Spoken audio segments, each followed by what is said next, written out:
Hi, I'm Daniel Andrews, owner and creator of Andrewsfootball.com. And before I get into anything else, I want to give the Dallas Cowboys a ton of credit. I picked against them, and they thoroughly just beat up my Kansas City Chiefs. I'm very, very impressed with that front seven. That defensive line was able to put pressure on the quarterback without any help, and that's the whole basis behind their defense, is that front four can put pressure on the offensive line, and then they can drop everybody back into zone coverage. The main thing about the Tampa 2 defense, you need that fast, athletic linebackers that can both stop the pass and the run, and that's something that Dallas Cowboys have. And you have to think about this. Let's say Ezekiel Elliott is suspended for 6 weeks. He comes back for week 17. So if Dallas can keep the momentum going, they could easily get a wild card spot. And who wants to play against the Dallas Cowboys with the rest of Ezekiel Elliott? The answer is nobody. I think if the Cowboys get into the playoffs, they're the most dangerous team in the NFC.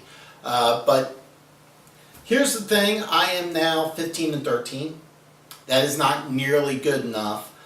So I need to go ahead and improve on that score. But before I give you the one game that's going to help me get to 16-13, I'm going to break down Thursday Night Football. As you know, I'm 4-3 now. So I'm going to try to pick this game correctly to go to 5-3, but I don't like this game very much. Now, what you're going to see here is what's called the money line. Well, actually, let me break this down. The very top line is the money line. You're going to see Seattle minus 260. Now, the way that works is that you have to wager. If you want to bet on Seattle just to win, you have to wager $260 to win 100. A $100 bet will win you $38.45. Now, if you want to bet on Arizona to win, as you see, Arizona plus 210, a $100 wager will win you $210. The line on this game is 6. The way the point spread works is that if Seattle wins this game 14-10, Seattle is the favorite, which you would see a -6. You have to take what they score minus 6 points. So in this scenario where Seattle wins 14-10, you take 14 minus 6, that is 8, which is a smaller number than 10. So even though if you bet on Seattle to cover 6 points and they win 14-10, you still lose your bet. And then you'll see the over-under is 41.5. The way that works is at the 14-10 scenario, you add both those scores up together, which is 24. That would be under 41.5. So if you bet the under in this scenario, you would win. Speaking of which, I would recommend taking the under on this game. These two teams usually play pretty tough defensively against each other. I like Seattle to cover 6. I don't love it. I know they lost last week, but coming off of a short week going on the road against Arizona, a team that looked decent against San Francisco. I'm not going to say great, but they have a backup quarterback. It's just a history between these guys make me a little reluctant about this game. But I would take Seattle minus 6, and I would take the under on this game. So hopefully that'll put me to 5-3. However, I am avoiding this game like the plague. It's just going to be a fun game to watch. Now, I'm going to give you the game that I really, really like. This game is Minnesota going to Washington. This game's going to put me at 16-13.